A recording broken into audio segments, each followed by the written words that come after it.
All right, hello everyone. I think I'm live here. Let me just double check.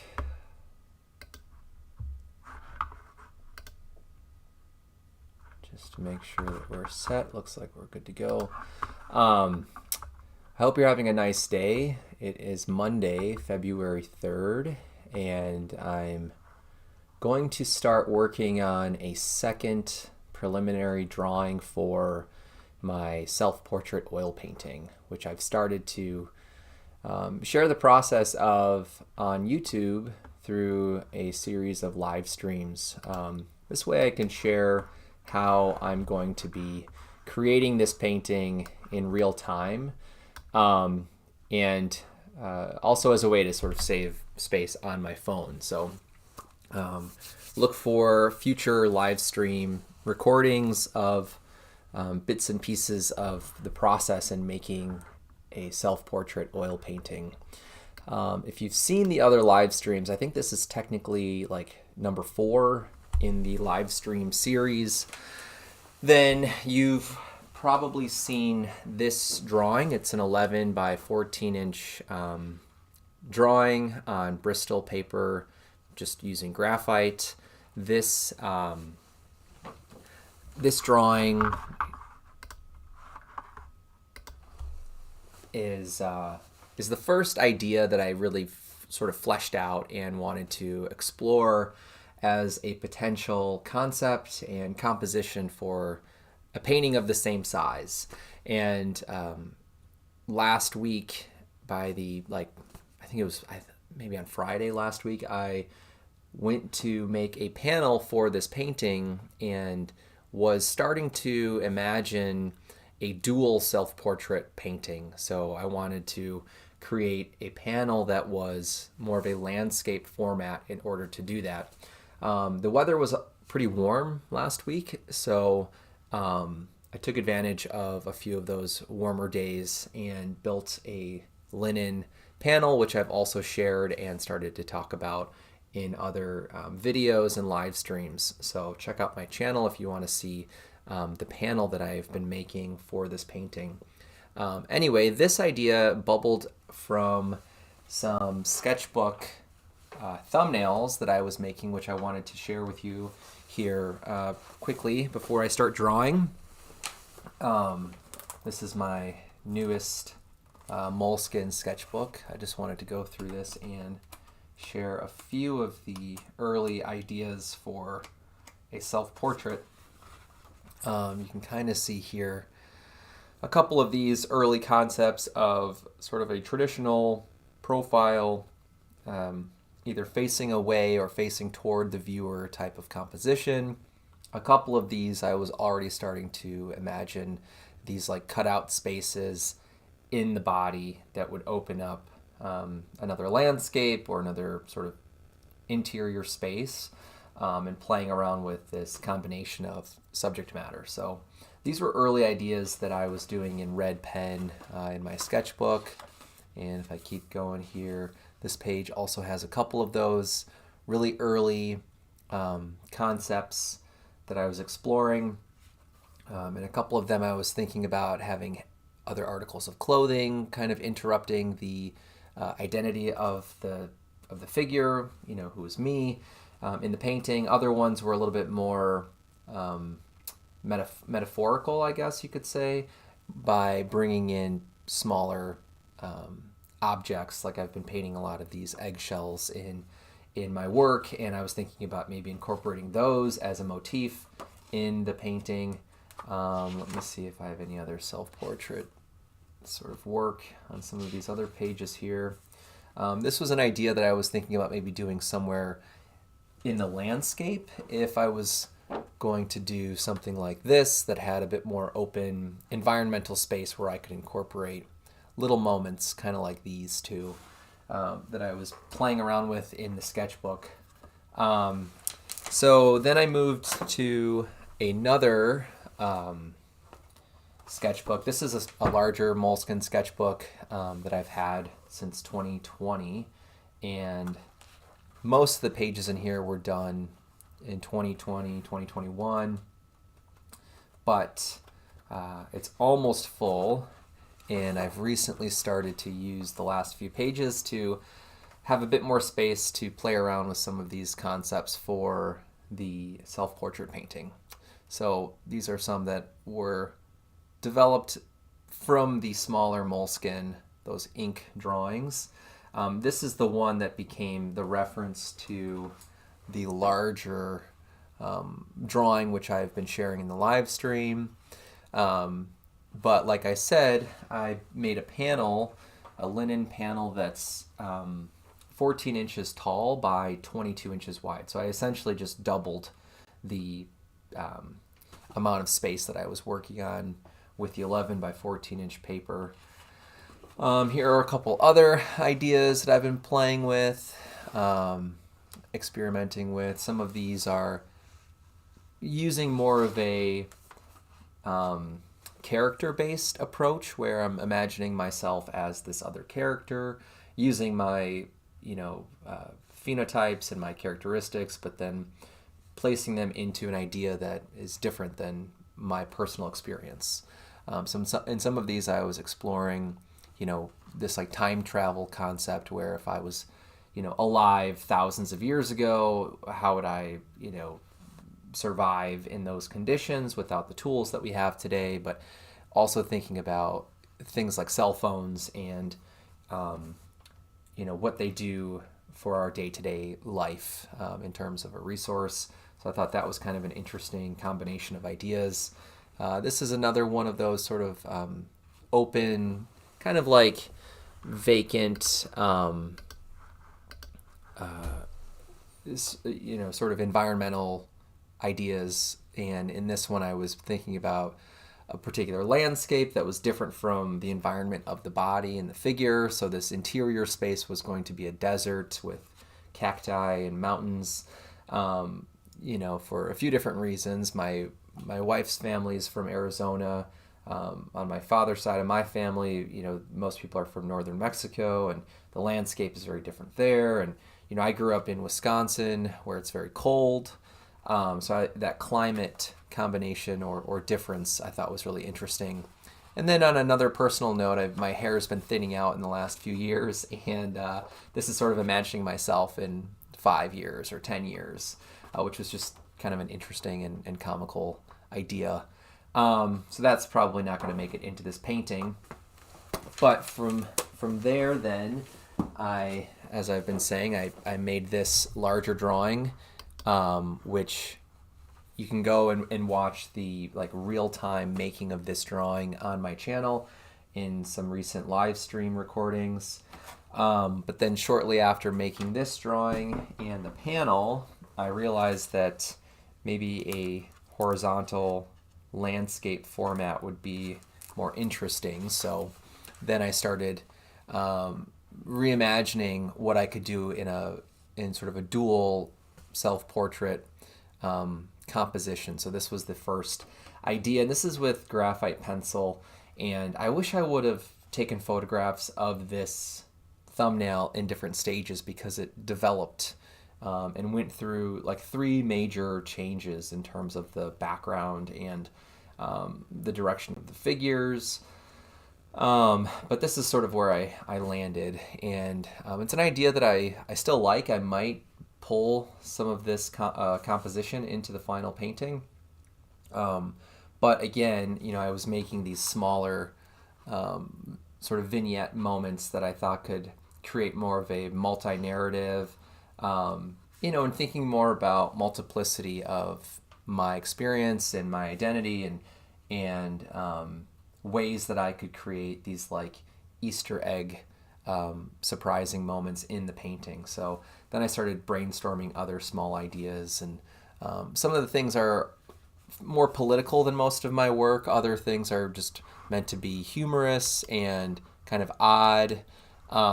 This is a stack of 2 hay bales, and thinking about, hay bales on fire. One of the ideas from earlier, actually in this drawing, was to create the landscape in a state of disorder or chaos or panic, with this fire context, which obviously has a lot of current associations that we can talk about and think about, but in general, I think seeing the landscape on fire is often a scary sight or a harmful, sort of dangerous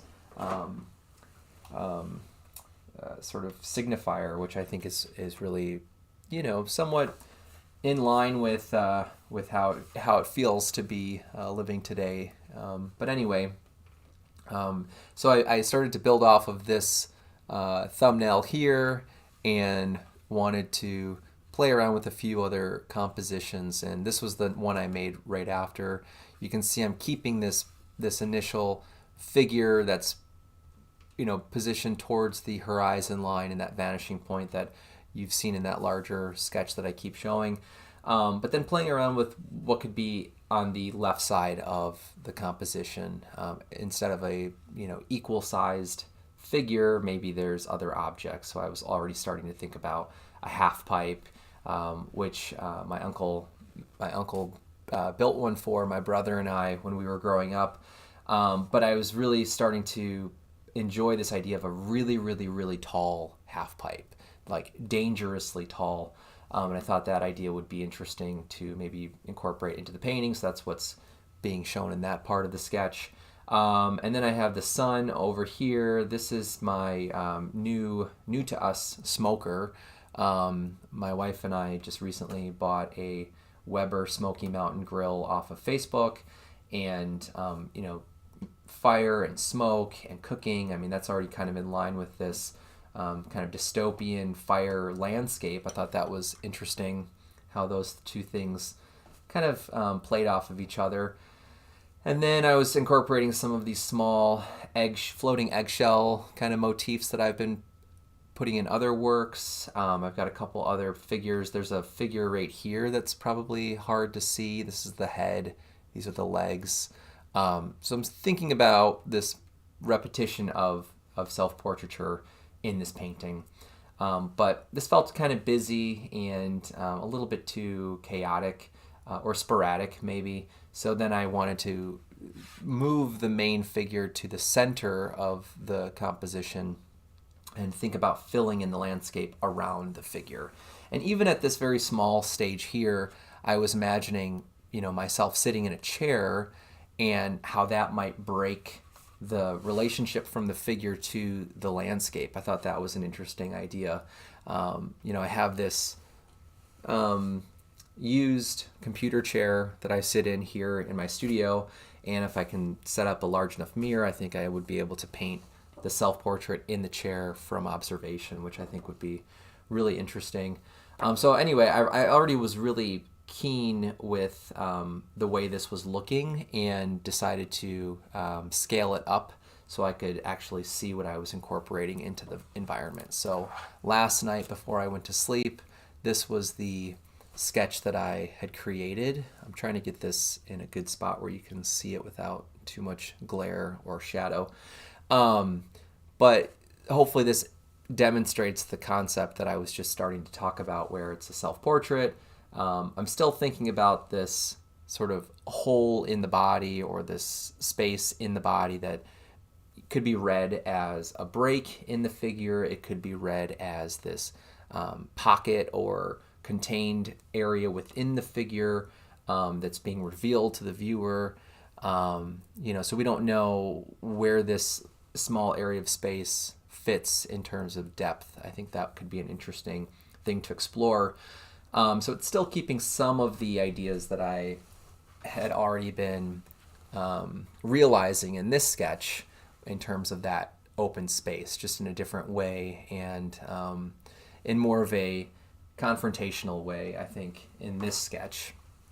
So anyway, I already started to imagine like props and other signifiers, other symbols that could be woven into the composition. So I'm thinking about this idea of the separation between the figure and the environment. Like, I like that this could be interpreted as kind of a like a VR environment, or I forget what that's called, where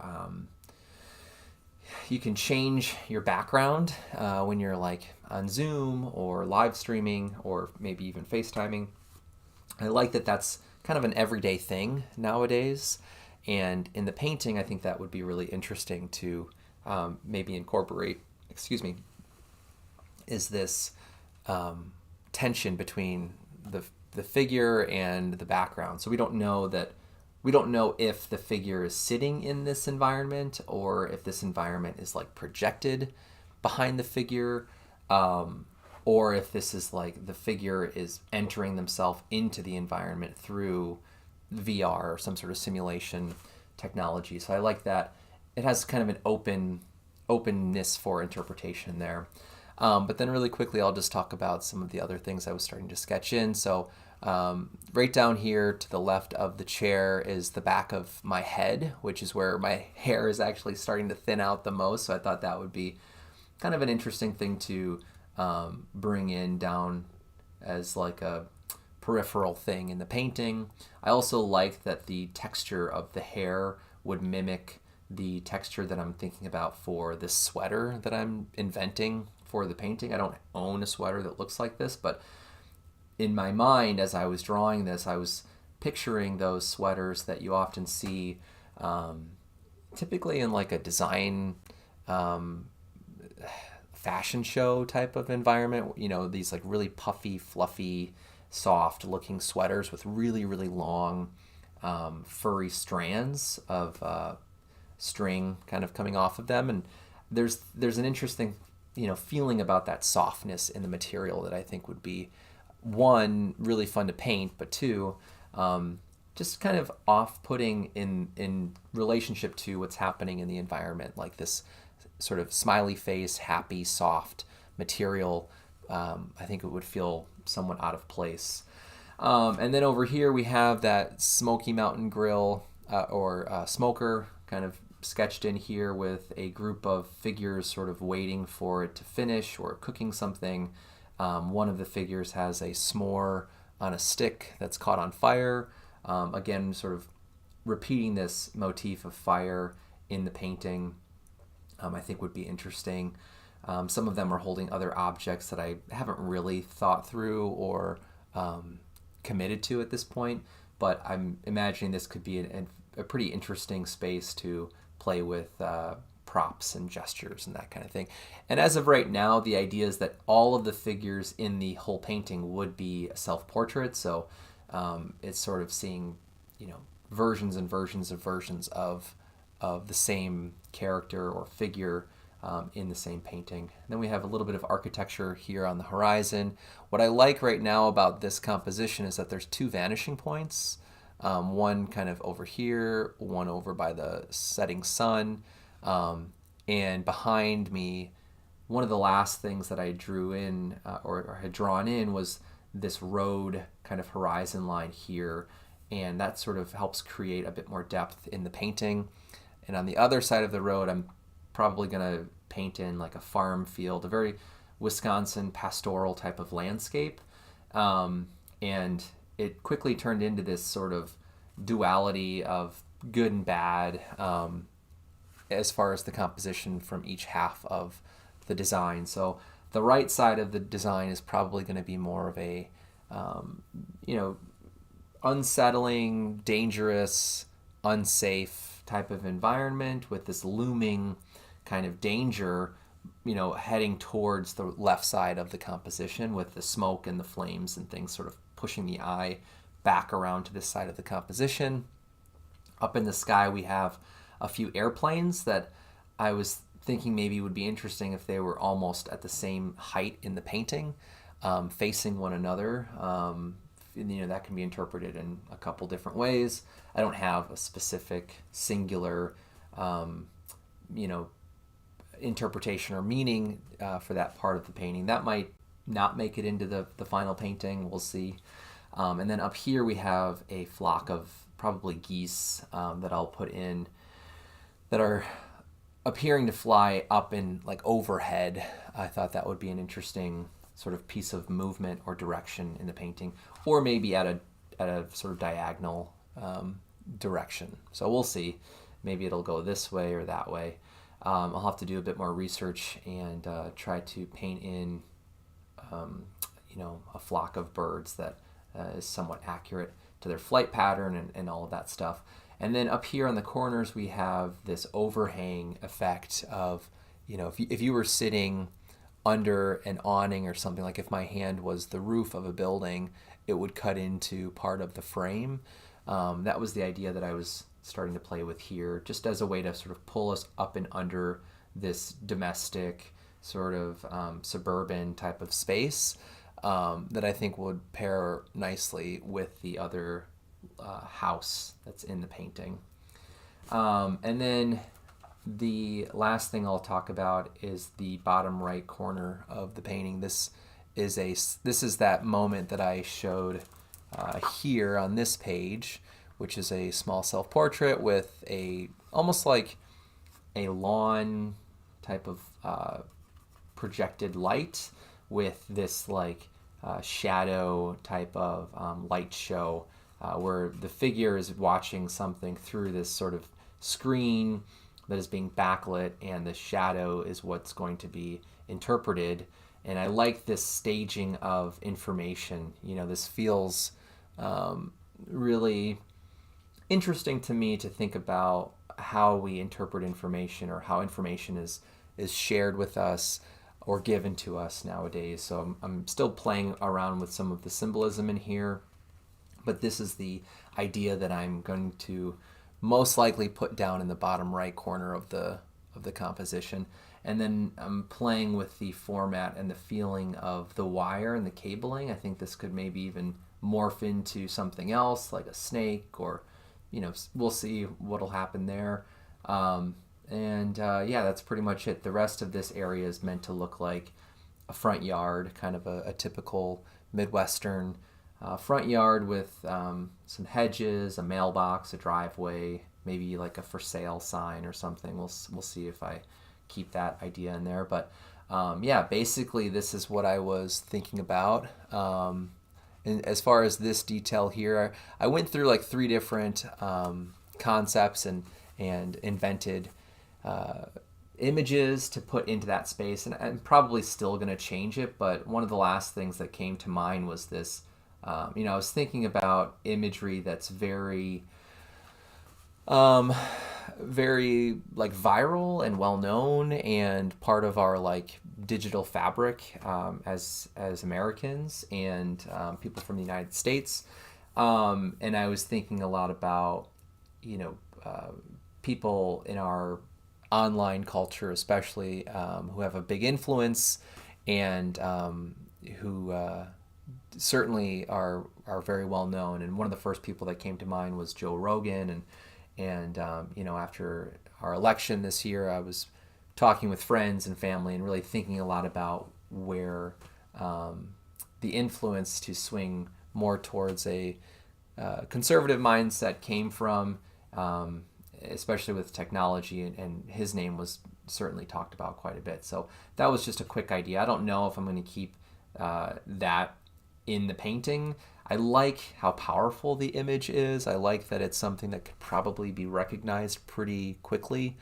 But maybe that's something that makes the painting a little too direct and kind of pigeonholes the painting. So we'll see if that changes or not. But even if it wasn't meant to be someone like Joe Rogan, I think this idea of a podcaster and a microphone and the headphone kind of get up and setup would look would carry a lot of the same meaning into the painting. So again, we'll see what happens. But as of right now, I like this idea for what I talked about initially, which is the feeling of disconnection or disconnect to the environment. We can't tell how this figure plays with what we're seeing in the background of the painting. So the other thing I can talk about really quickly here is that in terms of the formal aspects in the painting,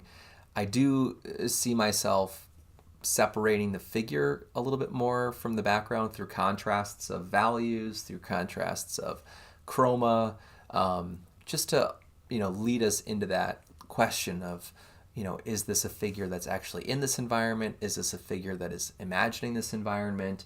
And so on. So I'm going to leave this open kind of off screen here, and I'll be using this as my reference for the drawing that I'll be making today. One of the things that I wanted to do today is essentially transfer this onto a somewhat larger area of paper. That way I have some more space to get into smaller pieces of information. And this will then probably become my reference for the oil painting, which is still in its priming stages. I just put the second coat of gesso over the linen, and once that second coat is dry, I'll do a third coat of gesso before sanding the surface, and then I will probably put a coat of oil ground over that then at the end. So it's going to be at least a week, maybe 2 weeks before I begin the painting, but I thought it would be nice to share the drawing process today, or to continue my drawing process that I've already been sharing. So I'm just going to figure out where to put my sketchbook, grab a couple pencils, and then while I'm drawing, if anyone has comments or questions, please feel free to add those into the chat. I'm going to leave the microphone on probably as I'm drawing, just in case I need to answer a question. Yeah, let's go ahead and get started. Grab a couple pencils.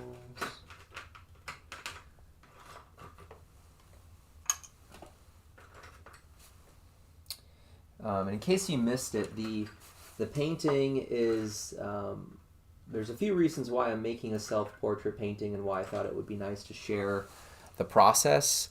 The first reason is that there's a juried show that's coming up here in Cedarburg, Wisconsin, which isn't far from where we live, and the theme of the show is self-portraiture.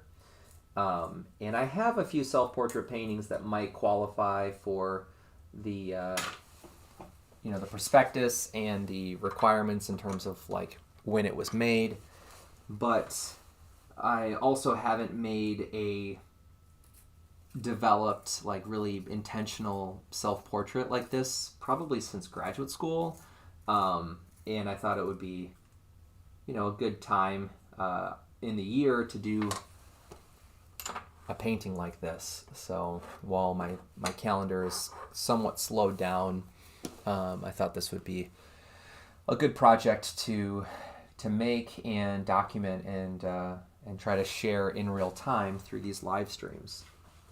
So let's go ahead and get started. I have a few different pencils here.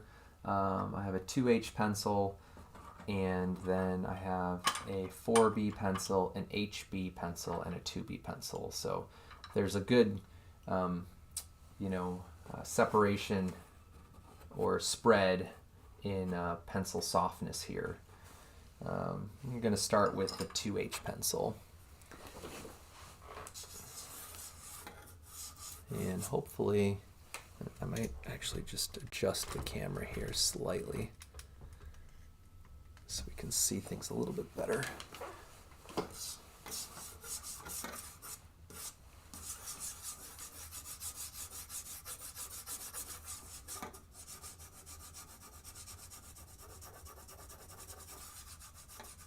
So I'm just looking at the big shapes in my sketchbook drawing. This is also a piece of Bristol paper. This is the same paper that I was using for the other live stream drawing. I just cut the sheet in half. So it's the same ratio as the panel that I've made. And I'm just trying to block in the main parts of the body here.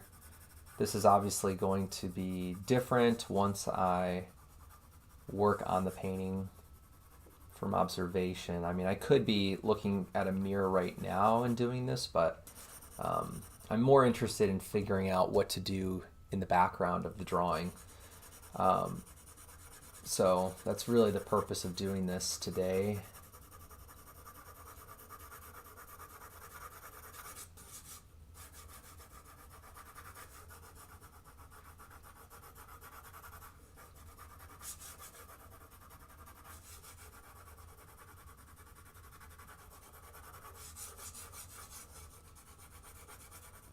So all of this is just from imagination. And I notice that when I come up with paintings this way, where I'm not looking at a reference either from a photo or from life, most of the subject matter tends to have a more cartoony look overall. And there's just sort of like a harder outline to everything. So one of the other things I'm hoping that this drawing can help me solve is ways to come up with solutions to the ideas that feel a little bit more realistic than what I have in the sketchbook.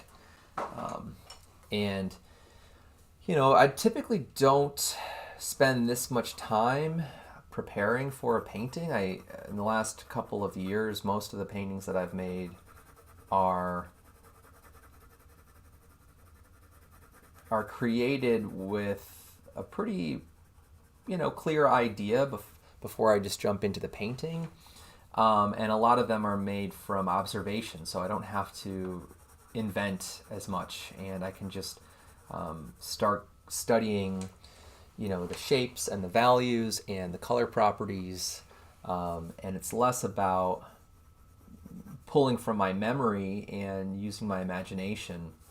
So because this is a painting where I want to have this overall quality that is a bit more uncanny and strange, I want to pull together moments that feel very real and familiar to me, but don't already exist through photographs or in reality. I have to spend a lot more time drawing and imagining, well, what if I did this, or what if I took that detail out, or what if I made this larger.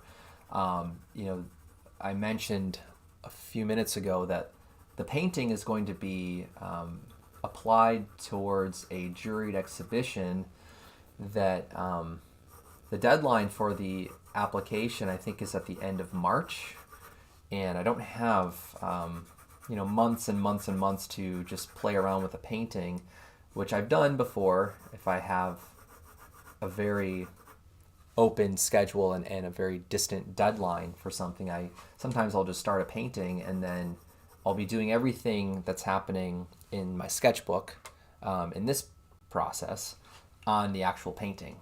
And there are some positives and negatives to working in both ways, but for one, the paintings that I've made that have that approach where I don't really know what the painting is going to look like, I just start the painting, and then as I'm working, I continually evaluate what is being seen on the surface and how I understand the painting, and then I'll make changes. I might even decide to totally change the painting or scrap the painting and paint over everything. And because of that, a positive, in my opinion, that can happen is you build this really rich history with the material on the surface of the painting, because you have layers and layers and layers of paint as you're figuring out what this painting is supposed to be. You're creating this surface that is organic and, in my opinion, very difficult to emulate in like a quick process. That history, that only happens if you put that time into the process, and there's something about that I've always been drawn to with those kinds of paintings. Like, they feel unpredictable and they feel a bit more significant in terms of that time, right? It's like you had to put yourself through all of those those questions of, is this right? Is this right? Is this right? And changing things until you start to see the object of the painting in a way that feels like, oh, this is what I've been working for. This is what I've been looking for. And, it just feels a little bit more rewarding to me, I would say, because of that. So anyway, all of that to say that this is, for me, kind of an unusual painting nowadays, because I typically will just start a painting, but because this is a pretty quick turnaround for the deadline for the application, I don't have the time or the luxury to do that in this painting. But we're getting that same experience on paper with pencil. So hopefully today's drawing will be the last drawing, I hope, before I can actually begin the painting. So yeah, we'll see how things go.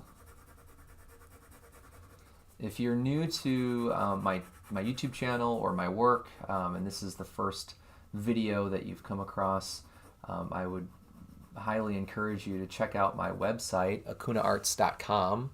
I have the URL for my newsletter sign up page on the live stream here.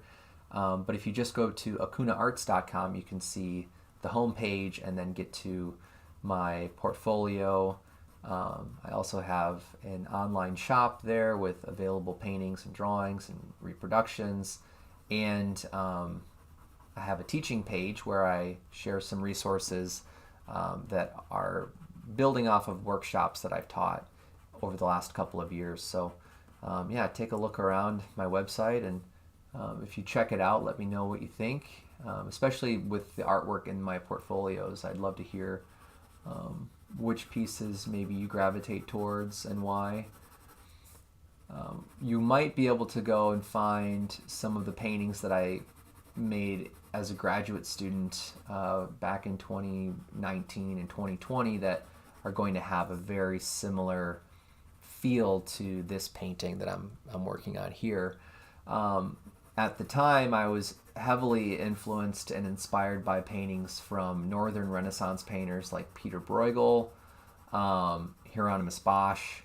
These are artists who were doing paintings that were sharing these different moral narratives on life at the time. And a lot of those paintings are, if you're not familiar with their paintings, a lot of them have this multi-narrative, multi-figure type of composition where there's just a lot happening when you're looking at the whole painting. And because of that, we sort of go through this visual journey through the composition where you're sort of dissecting the painting in pieces, but all of it is presented to you at once. And there's always been something that I've really loved about that format in a single painting, because you could make a series of paintings that tell the same story and break things into fragments and different pieces, but when we have one painting that's giving us chapters of an experience, I think that's a really powerful type of image, and that also kind of mirrors the feelings that I have a lot of days currently, where it's easy to feel bombarded by information. It's easy to feel sort of overwhelmed or maybe even lost with which direction to go, depending on the problem that you're having. And even just with things like social media and the internet, and thinking about how much of our time we spend, or I spend, I should say, just digesting information is pretty crazy. So that can be very overwhelming. But anyway, yeah, I'm just starting to come in here and put in a few of the portrait landmarks in. When I was making the sketchbook thumbnail, this one last night, I was really looking at the mouth and thinking about, what could the mouth in the portrait communicate to a viewer. And I liked this idea that maybe the mouth is like, open slightly, or there's sort of this like, maybe like, sort of, what's the word I'm trying to think of here? This kind of feeling of being like awestruck or totally immersed in something, with this like slightly gaping mouth. I think that would be pretty interesting to incorporate into the painting. So that's the idea for that part of the portrait. So already I can see that the body is taking up a bit more space in the larger second sketch here, but I'm okay with that right now. I think that might actually be better for the painting overall. And let's see here.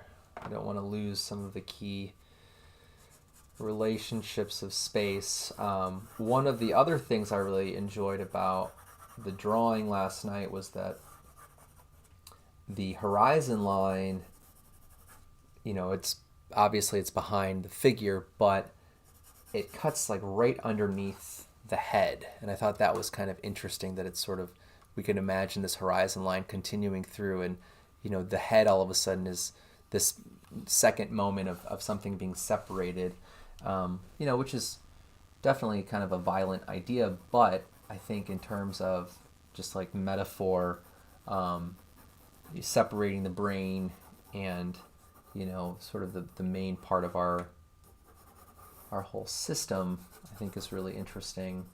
That it sort of can feel that way, like the world is designed to fragment our experiences or fragment ourselves so that things are more complicated than they are supposed to be. It feels like that sometimes, I guess, when you are dealing with certain problems. But anyway, now I'm trying to figure out where the back of the chair should go. There's a slight curve. I'm just turning around and looking at the chair that I'm sitting in and trying to imagine if I was looking into a mirror,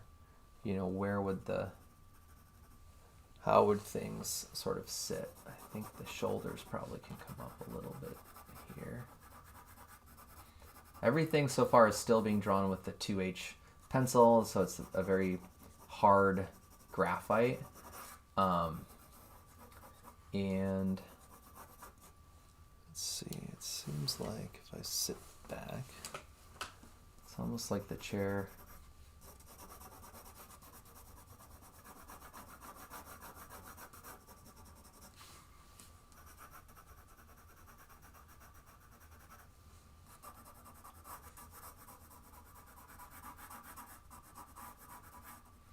One of the other reasons I've decided to obstruct the eyes and the nose in the portrait is because I don't really want this to be a self-portrait where my my facial features are the thing that you're really drawn to or looking at. Most portraits tend to have that sort of effect. It's like we look at the subject and we identify them, and if we know the subject in real life, we compare the painting to that subject, and that sort of becomes one of the main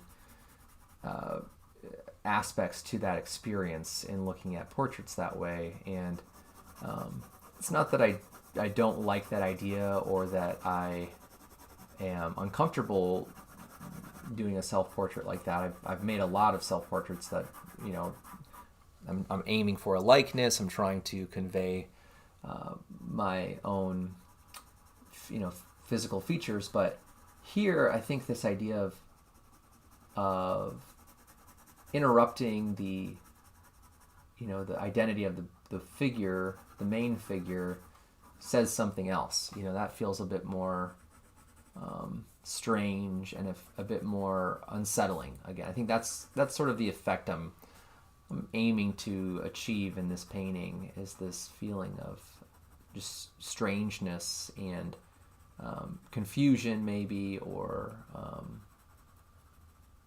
maybe even a little bit of a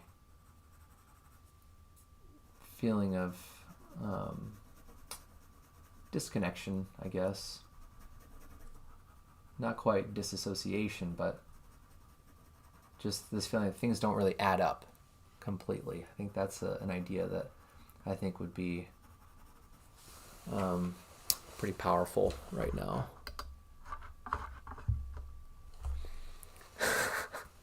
I'm checking out the chat. Mark says, "I've always thought your face square was one of your best features." You know, it's a spitting image of me right now. This is definitely like right on target here with this hole in the face. That's really funny. I hope you're having a good day, Mark. I'm excited to hang out this weekend. Mark and I are both artists in Wisconsin, and there's this like painting retreat that's coming up this weekend that was organized by one of the like 19 or 20 artists that are going to be there, and I think it was back in the summer maybe, or this most recent fall, where we were invited to do this retreat, and it looks like we're going to have some snow. It's mostly, I think, a painting, probably like a plein air painting retreat, I would say. But a lot of us also are studio painters too. So, you know, depending on the weather, there could be a lot of indoor painting as well. But I'm excited to hang out with everybody and see what this weekend is going to be like. Should be a lot of fun. My linen panel actually is hopefully going to be dry after this weekend, so it works out well. I can leave things where they're at for a while and then pick up after the weekend.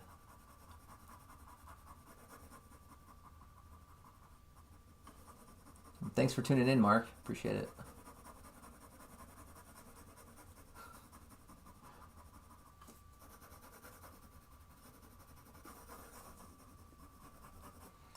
But, you know, I was earlier, for those of you who maybe missed this part of the live stream, I was talking about what to include in this, you know, vacant, sort of empty, you know, rectangular space here. And in my sketch, I was thinking about like a image of a podcaster. In some of my other sketches, it was like part of my face being shown looking through that opening. Maybe it was a floating eggshell. I've been doing a lot of these floating eggshell paintings recently. I don't have anything kind of locked in right now for this part of the space. I think because it's going to be the only area in the painting that has this opening effect, it feels like a very significant, you know, detail, like to really be careful and think about what makes sense to put in here. And I don't know, I go back and forth between feeling like, oh, I have to be really thoughtful and I have to really, you know, design this symbol or this idea that's going to go in this part of the painting. And then I'll stop and go, well, maybe it should just feel intuitive, and you know, it'll work itself out, you know, once I'm painting or drawing. And I don't have a good answer to that type of question, but that's typically how my process goes for things like this. So I'm going to leave things open for now, and then as the drawing develops, maybe I'll come back and have an idea of what to put in that space. Let's see, let's just come down here, work on the sweater idea a little bit.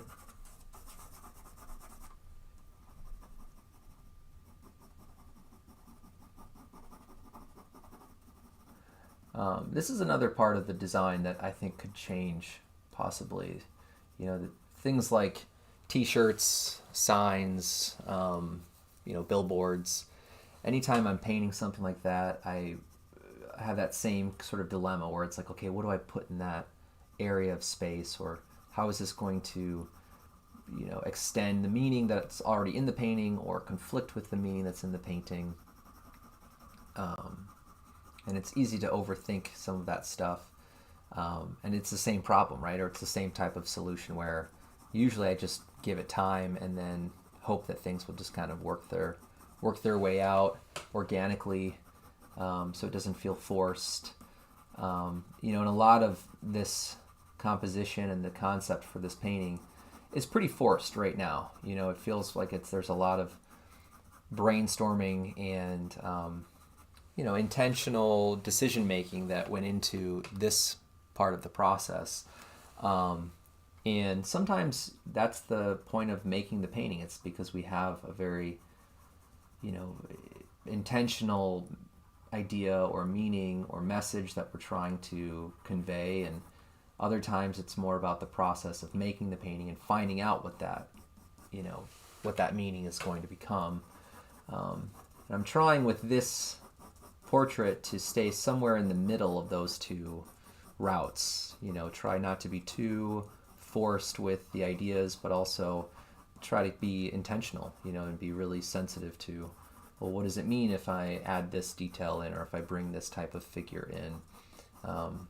I think a self-portrait can be a painting that, can communicate a lot of different ideas, but all of those ideas are going to be related back to the subject, and I've made probably 25, maybe 30 different self-portrait paintings. Most of them are just like, traditional portraits where I'm just trying to capture the likeness, either in a reflection with a mirror or in a photograph. But probably 5 to 10 are ones that have these other, secondary characters and moments that relate back to the figure and the subject. So this is definitely going to be one of those types of paintings where it's not just about the likeness and the body. It's more of, this metaphorical space or this interior space of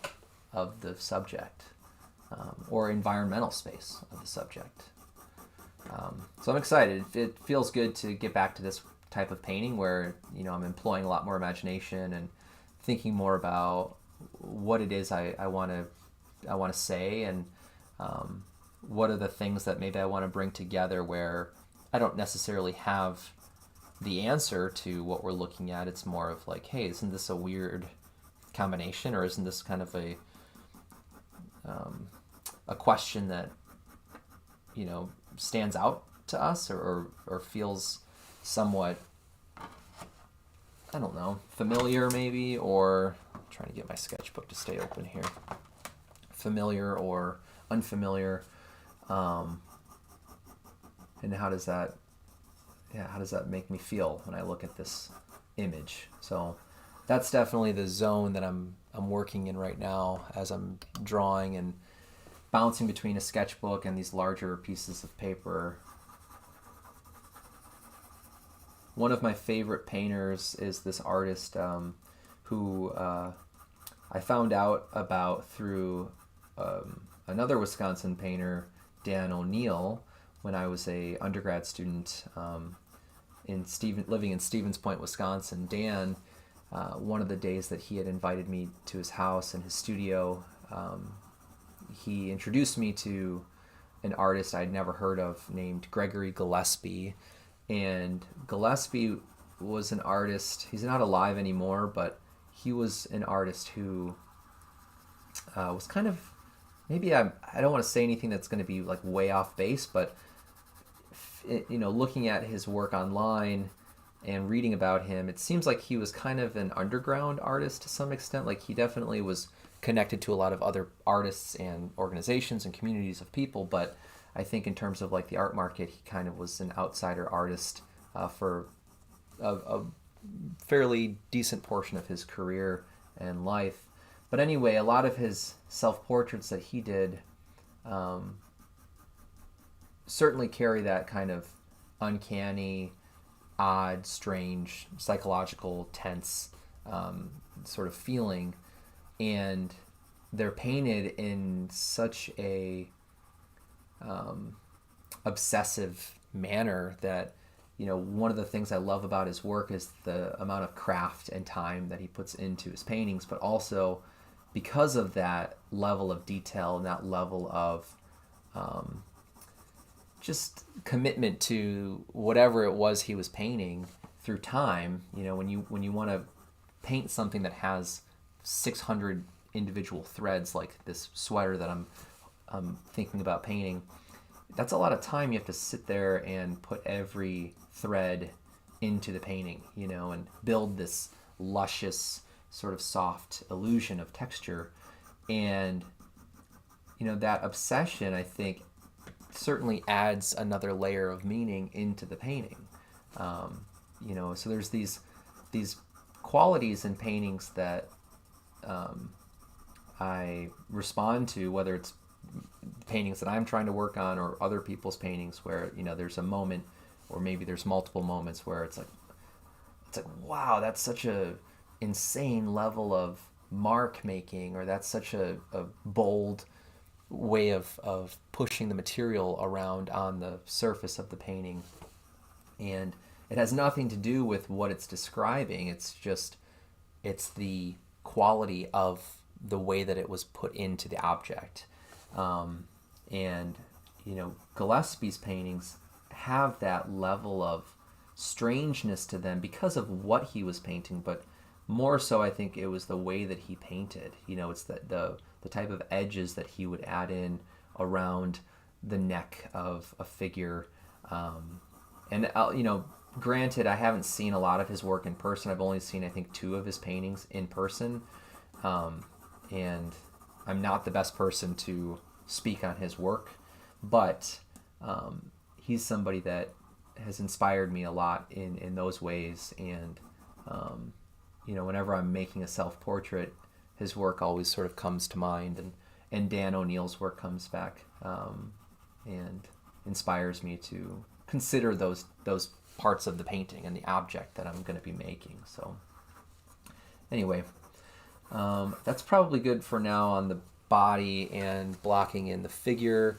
I think now I can start to play around with the environment. Might as well go in and block in some of the larger landmarks here. This overhang, like curved roof idea, I think is going to be really fun to paint, but also it's going to start to feel like those sort of VR spaces where you're kind of enveloped by the image that you're looking at with goggles or glasses or whatever you're using to look at, like a virtual reality space. And that was something that I thought would be really interesting to throw off the 2-point perspective kind of space that's the environment in the painting. Just going to bring in a couple of directional lines here.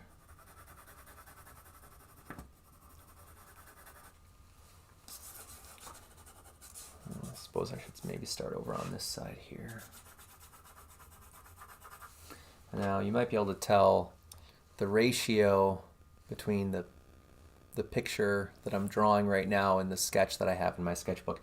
This does not feel as long as the ratio of the panel. I was just sort of guessing last night, from memory, what the ratio of the panel was going to be. And because I have a lot more space horizontally now, I can make certain things a bit wider and just give them a little bit more space to take up in the painting. That I'm really happy about that, actually. Like with this house, for example, I think this could use a little bit more space. And I mean, this is another realm of painting where when I'm drawing from my imagination, I think there's a lot more room to play around with things like scale and that hierarchy of meaning in the painting, right? So the larger something is, typically the more significant it's going to be interpreted as, right? It's the more important thing because it dominates the picture. And when I'm composing from imagination like this, that's like half of the enjoyment that I feel, is just that level of creativity in deciding, well, how much do I want this to challenge the significance of something else in the image, and how does that change the way that I interpret what's happening in the painting. So with this house, for example, in the sketchbook drawing, it was pretty small. It felt kind of like something you might just glaze past and glaze over. And there's actually there was a moment when I was sketching it last night where I was like, what if it was like a giant, really expensive house? And how does that then relate to this side of the drawing that's going to have this like smoke, sort of fire, chaos moment over here? Like, how do I interpret that, or what does that start to make me think about? And because it was such a small edge of the house in the sketchbook, it really didn't actually communicate that feeling of wealth, or that feeling of space, or that feeling of of resources. And I think now I'll be able to maybe play with that idea a little bit more clearly here. Okay, I think the setting sun maybe will be somewhere around there. I think that might work. So part of the reason I chose to place the sun so close to the horizon was so that I could really think about the level of contrast and the conditions of light that the environment will have. And I think the more like low key the value range of the background is, I think the better, actually. So I'm thinking now a lot of the stuff that's going to be seen past the horizon on the lower half of the painting, a lot of it's going to be in shadow, which I think will just create a bit more drama in the painting, and can create this unified feeling of atmosphere. Or that's the hope anyway. We'll see if that happens. I mean, I guess it could be interpreted as like a dawn time of day as well, but because this foreground area is going to have maybe like 10 different figures in a grouping here, huddling kind of around this smoker grill sort of operation here, I think that will certainly start to make us think that this is like late in the day as opposed to crack of dawn type of idea. So we'll see what happens.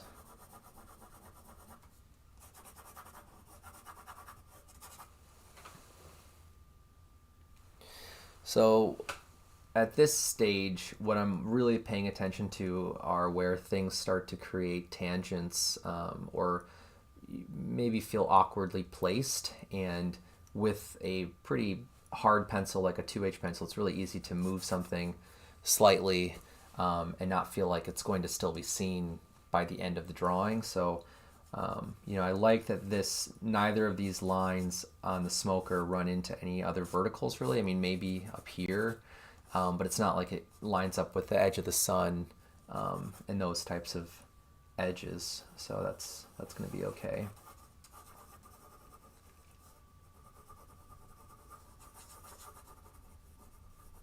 I'm just thinking about the mass of figures here, really thinking about where I want them to be grouped together and the heights of them. In the drawing in the sketchbook, you can see the horizon through some of the figures, so I should probably establish that horizon line here. And if this is a vanishing point somewhere over here, and let's say this is a vanishing point somewhere over here, I can just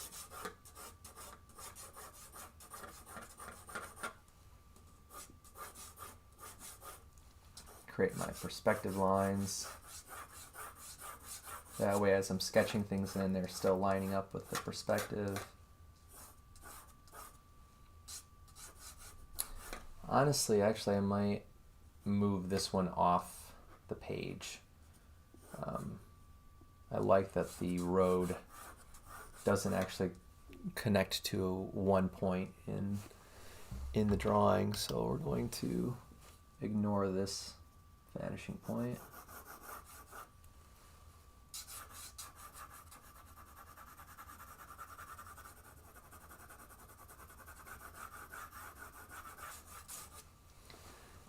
Maybe we'll do one over here.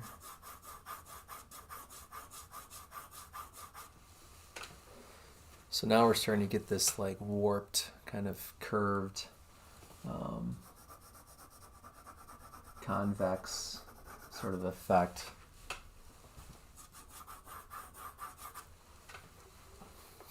This has a little bit of that like Ready Player One kind of feel, just with like the headphones and this giant gap in the face. Kind of reads like a screen or a mask or something like that. So I think the curved landscape is definitely going to play off of that idea too. Let's see.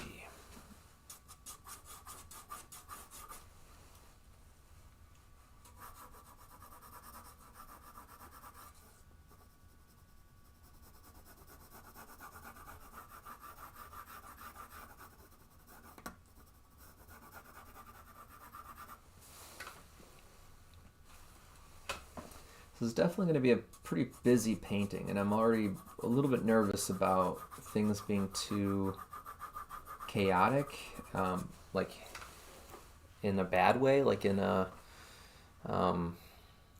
displeasing way visually.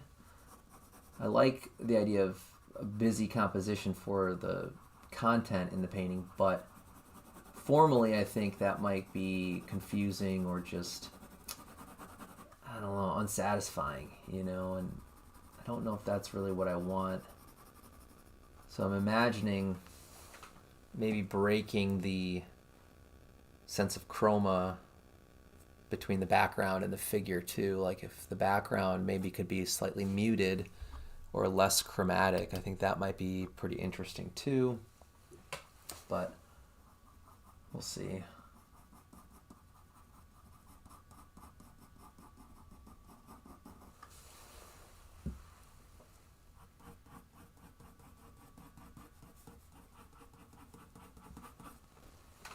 Starting to get distracted. Let's come back to the landscape here.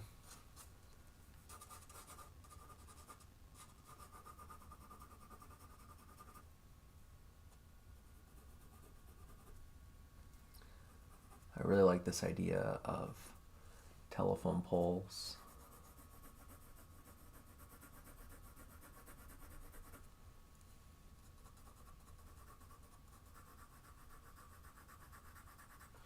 Playing with their shrinking sense of scale.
step back for a second. Oop. To make a mess. So I'm just analyzing some things here.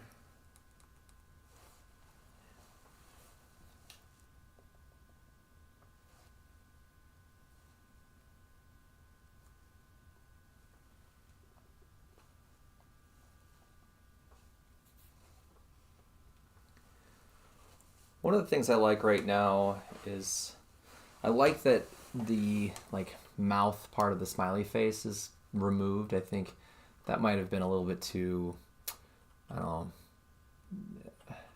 iconographic or something. Like, I don't like that it's such a recognizable symbol. This feels a little bit more ambiguous, just the two verticals like this, which now it's like maybe it's not a smiley face anymore. I don't know. But I like that that's a little bit more open-ended. I like the number of telephone poles that are in the design. One thing is that if I need to decide if the vanishing point is going to be in the painting or out of the painting. Over on this side. Over here, the house feels kind of like it's covering up the vanishing point, like it's maybe somewhere over in this angle, or coming from this point over here. So I need to decide on the right side what to do about that. Yeah, I don't know. I mean, it could be interesting too, like, what if maybe there was something breaking part of the foreground here? Like, I'm wondering if, what if the figure all of a sudden wasn't the closest thing in the painting? Like, what if there was an object or like a lip of something that covered up the body down at the bottom of the painting? What would that start to do for the idea of the space and whether something is real or virtual? So I'll have to think about that a little bit more as I keep painting. But yeah, we're going to go ahead and just keep sketching and see where this takes us. If anyone has opinions on some of those ideas, feel free to share those. At this stage, I'm pretty open to different ideas, but yeah, let's keep going. I don't know. I mean, I guess kind of like what I was saying earlier, I think part of what I'm really thinking about is that balance between intuition and really designing the painting, or having this like preconceived idea of what it's supposed to be saying or communicating. And I don't know, I think sometimes if a painting is too resolved, or the idea for the painting in a drawing is too straightforward or didactic, then I start to feel like, well, why should I even make the painting then? I have a drawing that's already doing that. And so from experience, I know that if I can keep some parts of the idea, up to chance or open-ended in some way, that I typically enjoy those paintings a lot more. But we'll see. We'll see how much things will change between the drawing and the painting.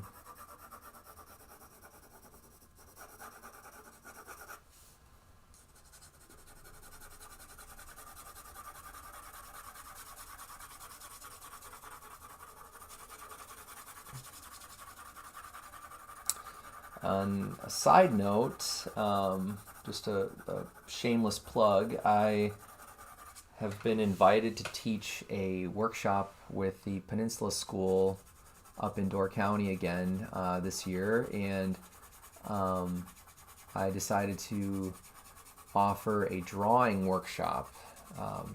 And if you're watching this and you live in Wisconsin or close to Door County, or you're interested in taking a workshop with me, be on the lookout for more details on the workshop. They might have already posted it on their website, like calendar, so you can go have a look if you want and see what else is being offered there this year. If you go to, I think it's just Peninsula School of Art. If you Google that, you should be able to find their website. But otherwise, stay tuned for more information on that workshop. Part of the reason I decided to do a drawing workshop is because in teaching a lot of painting workshops, one of the, sort of like consistent types of feedback or questions that I was getting was, like this idea of drawing and like how important is it to have experience drawing before painting. And I don't think there's like a easy answer to a question like that, but I definitely think the more experience we have drawing, the quicker we can solve problems in our paintings, because we're solving some of the image's problems when we're making a drawing. We're thinking about shape and proportion and values. We're thinking about edges of soft and hard to convey volume or to convey depth. And we're working with line to create shape, to then create form. And the faster we can start to visualize how we convey that part of the information in our minds because of the experience we have drawing, I think the easier painting becomes. So because I got so much feedback in the last 2 years about, curiosities about drawing, and I noticed this general theme or pattern that most of the students that were in my workshops for painting workshops had, somewhat limited experience, I would say, with different drawing methods or multiple drawing methods. And that was sort of the key part of the workshop that I have been working on, and I'm still developing some of the curriculum, but I'm really curious about this idea of there's so many different ways to solve one problem, and if you're wanting to paint things that have immediacy and movement and more of a gestural suggestion of information, then the frequency and the speed that you draw is going to maybe help with some of those goals. And I typically draw like we're watching right now, or if you watched the other live streams for this drawing, I prefer to work in kind of a slow, layered approach that's, at a small scale, at like a macro scale, it's very, or micro scale, it's a very organic way of drawing. It's like like this varied directional accumulation of line, and that allows me to be really flexible still. It's almost like working with clay, where it's really easy to make something bigger and smaller or taller and shorter, or whatever direction you're trying to change the object. If you can think in this layered way of drawing, I think it tends to be one of the more flexible ways to draw, especially with pencil. Charcoal has a whole nother can of, qualities and strengths and weaknesses, but the drawing workshop that I'll be teaching in Door County is going to cover kind of a variety of those different approaches, and I believe it's going to be a 5-day workshop.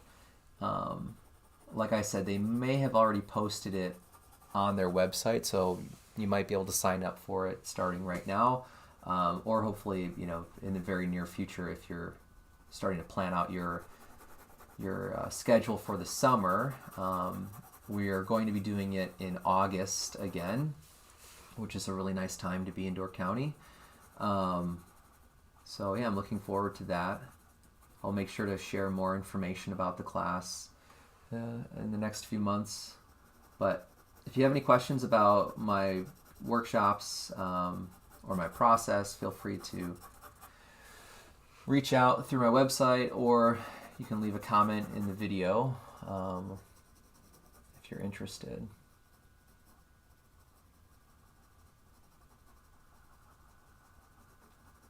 But it felt appropriate to talk about the class since I'm working on a drawing at the moment.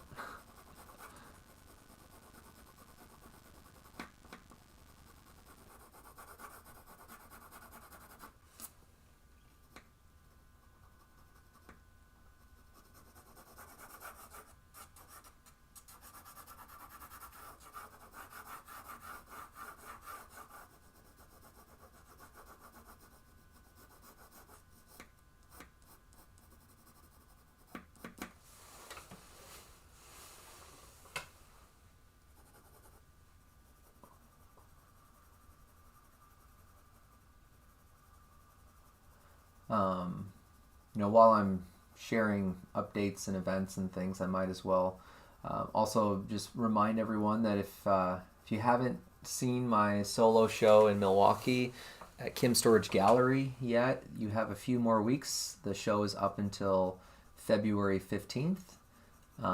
If you can't get to Milwaukee before then, or you live out of state, or you're really far away, definitely check out the show online. You can see all of the paintings that are in the show and the 2 drawings that are in the show on Kim's gallery website, kimstoragegallery.com. You can also get to those pages on my website. So if you go to my website, you should be able to access the gallery page from my homepage on my website. But that's been a really great experience. It was a really fun body of work to make and bring together. There's some older work in the show. I think I have maybe a total of like 6 pieces that are from as early as 2022. Most of the work in the show is from last year, from 2024, especially like the last 3 months of the year in 2024. A lot of studio work with these eggshell like still life paintings that I was starting to talk about earlier.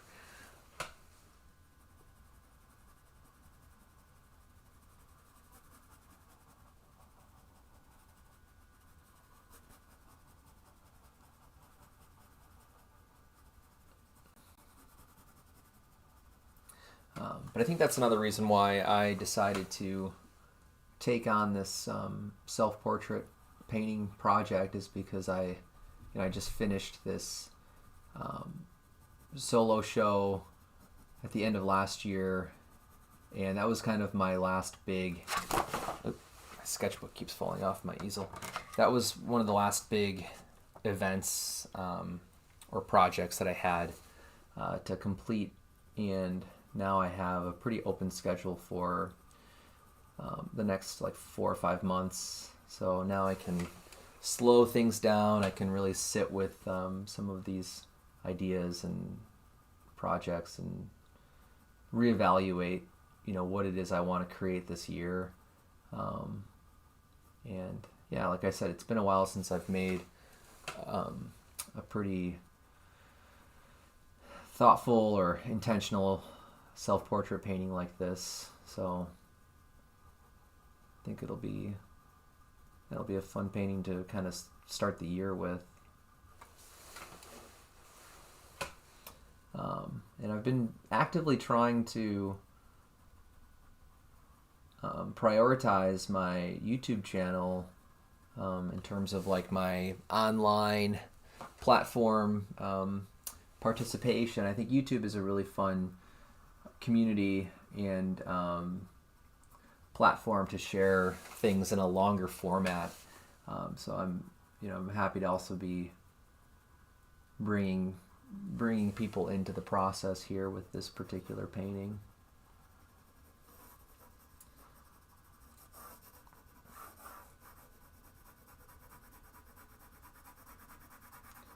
I think I might try to widen our street a little bit here. Yeah, that feels better.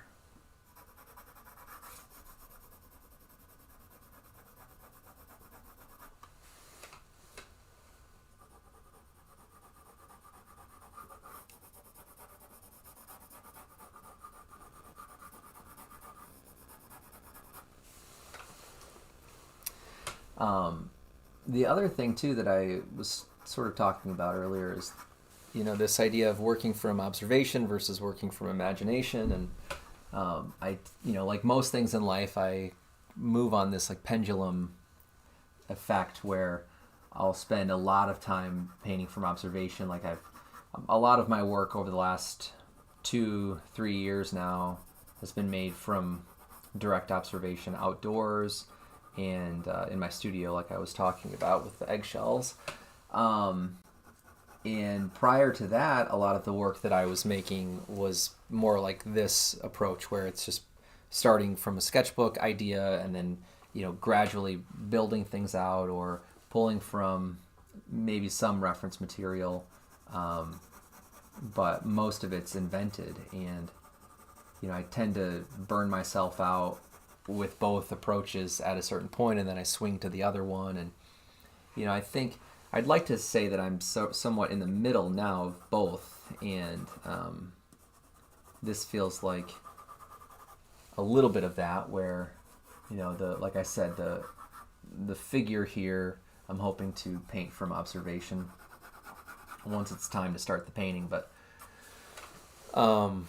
everything else can then be a bit more playful, and it doesn't have to sit with such strict rules of what's physically possible. When we paint from observation, we're kind of obeying the laws of physics and really thinking about how things look in reality. And I'm interested in that to some extent, like documenting and capturing a moment or capturing a place or the character of something, whatever the subject is.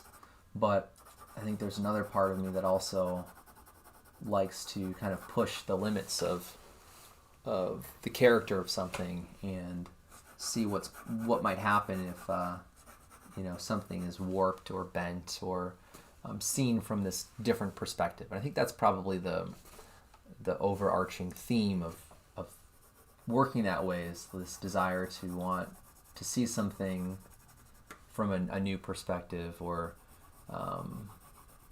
provide another version of a common thing, and open up space for alternate definitions or alternate examples of something that maybe is common, but in this example of the image, it's presented in kind of a more complicated way, potentially. I think that's always been something that I've enjoyed in my daily life, is if I'm talking with someone, it's fun to start to learn about aspects of their life that maybe don't fit into kind of a neat package, like that demonstrates or shows more of the complexity of what it means to be human, or how they're similar to someone else or different than someone else, but maybe that's something we wouldn't have guessed, or that's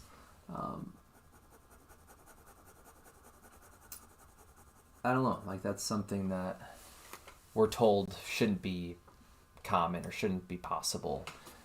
So it's nice to think about paintings or images that can start to offer those dualities or those sort of conflicting perspectives on something, And to get back to the image I'm working on and where some of my ideas were coming from, I was really aware of this idea of the grill and the smoker, and like, well, what does it mean if we're looking at a group of gentlemen standing around a smoker? Like, what comes to mind, or what associations can I jump to?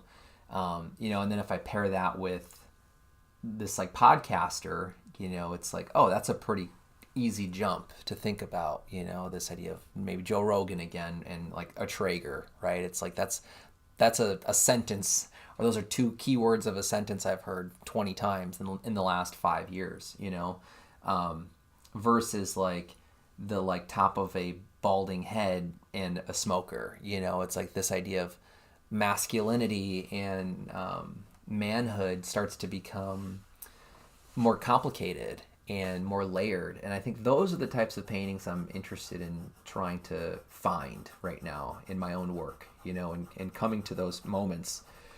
And if it's more of a surprise, I think I generally am more excited to make the work.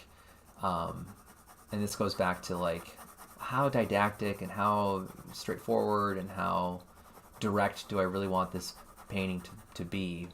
That kind of stuff starts to get in the way of creating the work sometimes, but it's a balance for sure.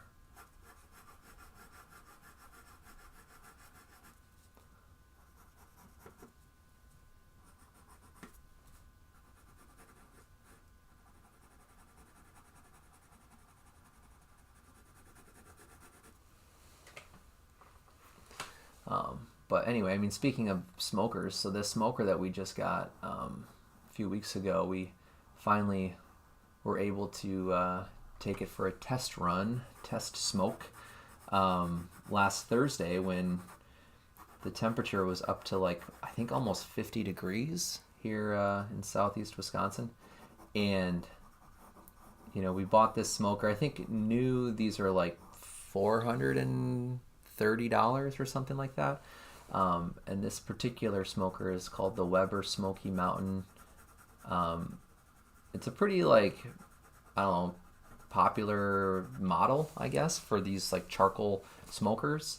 And one of my really good friends, his dad has one, and he's my friend has heard good things about it, so that like helped us make the decision to buy one of these ones. But we bought this one used on Facebook Marketplace for, I think, like $175.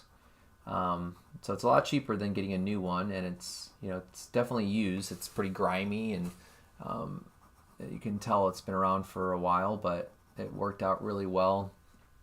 And we made some pulled pork and ribs last week that were really, really good.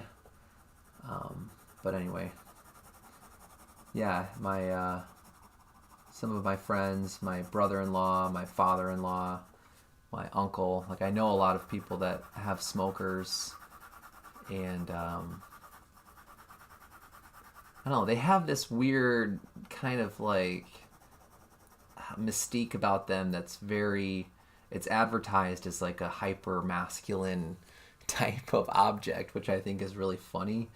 And I mean, that's like a big reason why I decided to put it into the design of the painting. You know, I like that it has this very inflated type of association to you know, being a man and being tough and like smoking meat. And you know, I don't take things like that very seriously, beyond, you know, making jokes about it. Like I'm pretty serious about making jokes about stuff like this, but you know, beyond that, it's like, oh, it's just, it tastes really good if you have smoked meat. And most of the men I know, like that's how they think about it too. And so it's weird to think like, where do these kind of like stereotypes, where are they generated from, with, you know, trucks and smokers and beer and all of this stuff, you know. And given our political, you know, climate that we have now in the US, there's definitely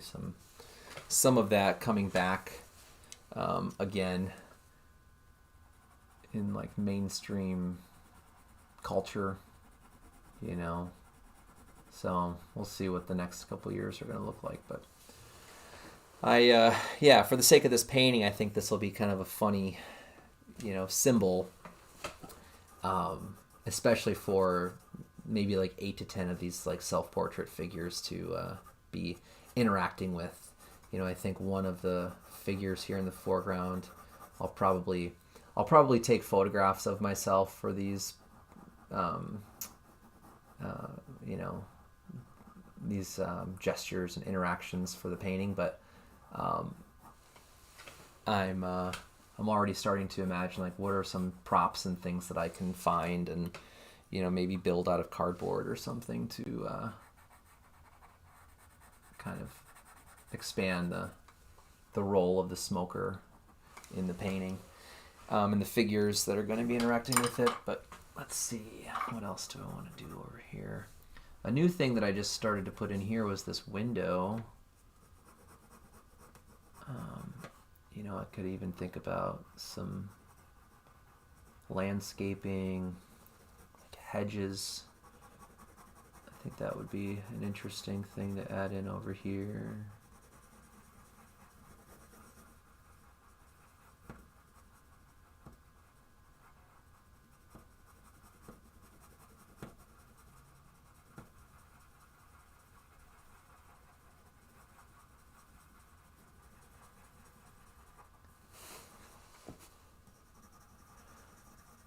I can already tell this is going to be one of those like one-off kind of paintings where, you know, I can't predict the future, so maybe I'm wrong about this, but I could see this being like an oddball painting for me this year. But again, it's sort of like it's really not a painting that I'm trying to fit into a portfolio or build a portfolio around, or you know, I don't know, use as like a jumping off point for new work. It really just is like a painting that I think it's been in the back of my mind for a while and needs to be made. And this juried show was like the perfect excuse to just make it happen and really prioritize the process and the image and really think about, well, what is it that I want to maybe bring into this work and say or share, you know?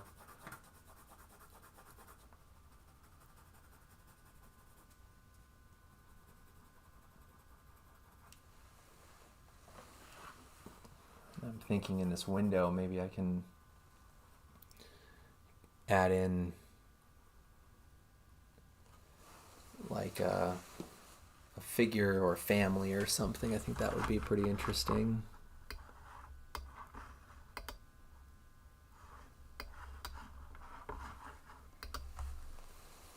Yeah, let's see. I mean, this is another thing, kind of like this space or this shirt, where it's like maybe I'll change whatever's going on in here, but it'd be interesting if there was a person maybe looking out at whatever's happening out here.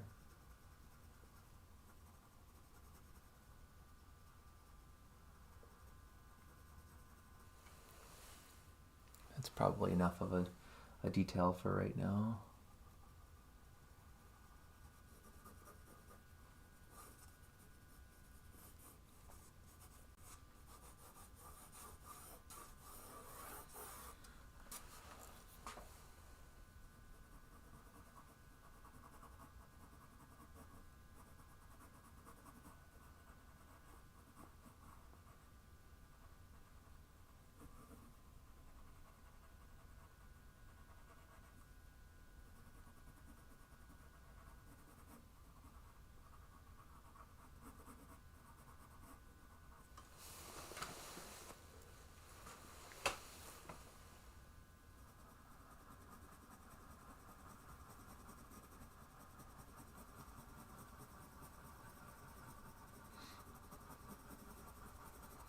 I think one of my favorite things about self-portraiture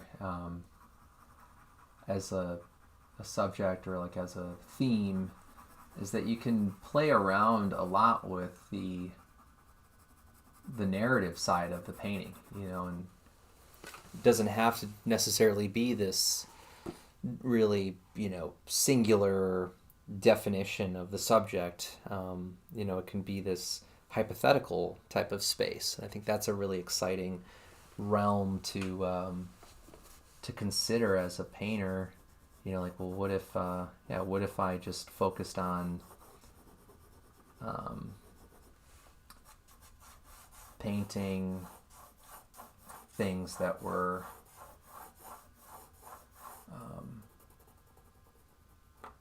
not real, you know, like what if these are things that are just ideas? And I don't know, I mean, I think there's a weird sense of, sometimes I get this weird sense of obligation that like, oh, I need to just paint stuff that's, you know, that's really happened or that's already exists, and it's more about just retelling something that I already know. And you know, it can feel a little awkward at first to be like, no, this is actually a painting that's about like, what if this was real, you know? Then how do we deal with that, or how do we make sense of that, or how does it relate to what we already know or have, or understand about ourselves? And you know, working with a self-portrait, I think it feels a little bit easier for me to take some chances and maybe make some statements that are controversial, or maybe feel a little bit out of character for who I am, when I interact with people in my real life, and it's exciting. There's an excitement that comes with that when you make a painting that feels like you're pushing the boundary, or you're saying things that might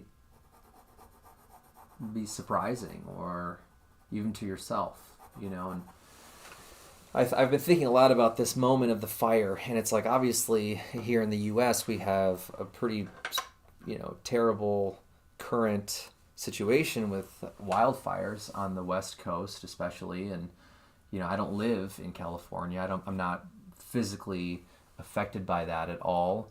But there's a part of me that goes, well, but it's still happening. This is a real thing that is going on in the world that I also do live in, and I think there's this weird, there is a little bit of this weird sense of guilt, or this sense of questioning, like, well, who's allowed to make imagery of something like a fire, and that's such a vague, open-ended, common thing, but when you think about the year 2025, a painting made by someone in the US doesn't take long to then start to associate that image to something that's happening in real life, and I think there's a little part of me that looks at decisions like including context like this as a way of thinking about, what else does that represent? It can't just represent one moment in time or one thing. It's going to represent a lot of different ideas to a lot of different people. Early on I had said in this live stream, like, to me it definitely has this looming sense of pressure, or this looming sense of danger, this like foreboding kind of effect, this visual effect that I think the painting can benefit from as an image, to create context, or to create fear, or to create worry, or to create immediacy, like this immediate sense of action, like something has to happen.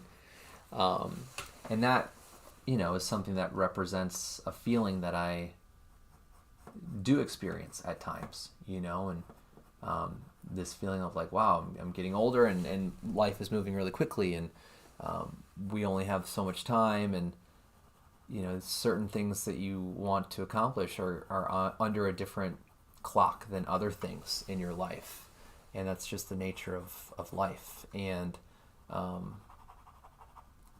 there's things there's most things that are not in your control, and you just have to learn how to respond to those things.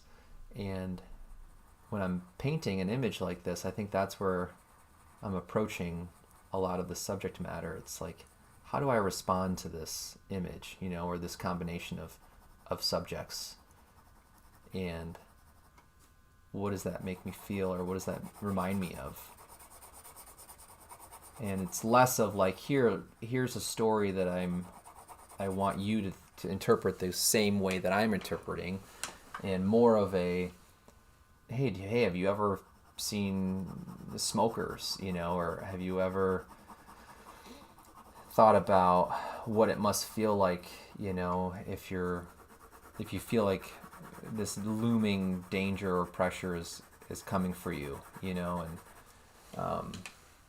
or to feel like your mind is elsewhere, like there's something else occupying that space, that mental headspace, and you're kind of disconnected from this other experience that's happening around you. And how do you grapple with that? How do you find connection, or find purpose, or find, maybe, I don't know, maybe purpose isn't the right word, but get back to this sense of connection to things. I think that's this feels like an interesting example of that process. So I don't know. I think that's my hope, is that the painting can create more of that type of a response than like, oh, this is a really quick and straightforward illustration of this idea, because I don't know, for me reality is much more of this experience of feeling like everything is way more complicated than we want it to be. Like our nature is to want to simplify and understand something as easily as possible, and that's often not how things actually connect to one another, whether that's groups of people or definitions of things. And if I can create an image that has this complicated nature about it, I think to me then that starts to feel pretty accurate, So there's also this like third point of perspective, I guess, kind of. We have these two receding lines going this way, but we also can bring in these perspective lines that are going to be pulling us towards the horizon line here as well. So I'm thinking about the driveway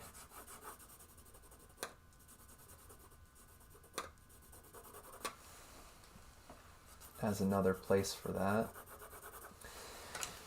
I don't know if I like this little wall shape down at the bottom. I don't know if that's a little too similar to what's happening on the top. It kind of feels like I should pick one or the other. So we'll see. I'll think about that some more. I'm going to leave both of them for now, but that's my immediate feeling on that. I think it would also be kind of funny or interesting if there was like a lawn chair somewhere. I don't know why I have that like visual in my mind right now. I think that would just add kind of a, I don't know, like this very casual quality to this moment. So I might find somewhere to add that in. We'll see.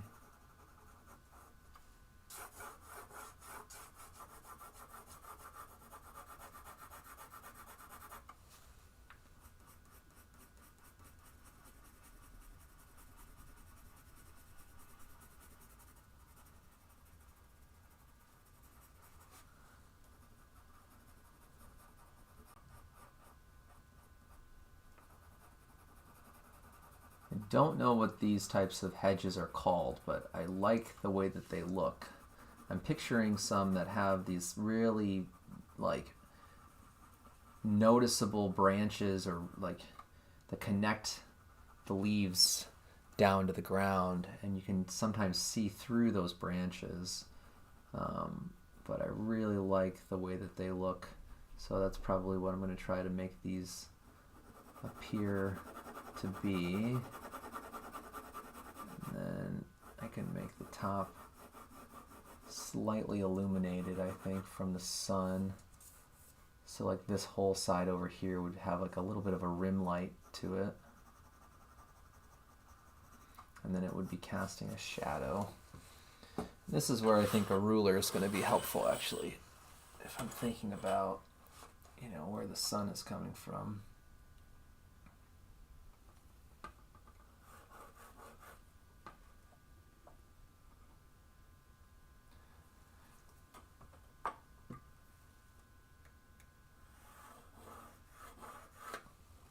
So that could be our shadow, cast shadow from,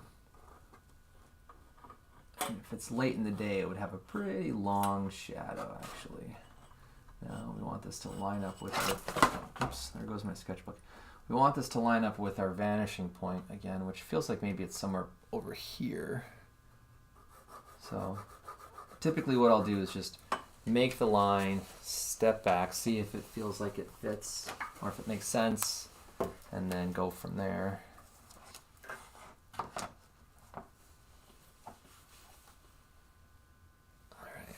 How are we doing? We're almost at 2 hours. I'll probably sign off here fairly soon, I think.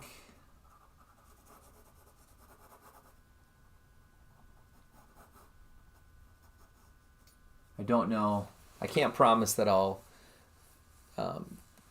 continue to finish the drawing on a live stream. I mean, I would like to. I just I don't have plans to do that at this point. So I won't say that I'll finish this on YouTube, but definitely, if you like the drawing, if you like some of these ideas that I've been talking about, feel free to come back and check out my channel in the future. Hopefully in like 2 weeks or so I'll be working on the painting. And yeah, we'll see how that starts to go. And if you have any feedback or you want to ask any questions, feel free to share those too. Thanks for tuning in, and if you're watching the recording and you've watched the whole thing, I appreciate that you're spending some time with my work and my process. I hope you've enjoyed learning a little bit more about this particular drawing and the painting that it will help resolve. It's definitely been a really fun project already, and there's still a lot to do. But yeah, I like the way things are going here. I think I'll stay on for a few more minutes. I'll probably end the live stream at right around 2 hours. That feels like a good time to take a break.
So I like that in my initial drawing, I had this little like back of the head kind of self-portrait here, but the longer I'm looking at this drawing now, I'm starting to read this kind of like a windowsill, like maybe this figure is inside of a room and we're looking through the glass behind the figure. Kind of has that feeling to me now. And it almost starts to feel like maybe this is the same figure that we're looking at here. Like that kind of feels like an interesting relationship. Maybe that's something I'll make a little bit clearer in the painting, or disconnect it entirely. Well, I'm not sure yet, but I like this idea. Like, what if there's figures sitting on both sides outside of this window, like this is glass or something, and they're just sort of sitting there at a party or a picnic or whatever. So this could be like the back of somebody's hat. That's sort of what I'm imagining now. But yeah, we'll see. Maybe more like this. So I think that's where I'm going to end today's live stream. I hope that you enjoyed seeing some of my process. Thanks for tuning in, those of you who checked out the live stream. I really appreciate it. Stay tuned to see more progress, both, or I should say maybe on this drawing, but for sure on the painting. So I hope you have a great day. Thanks for watching, and yeah, stay tuned. Thanks, everyone.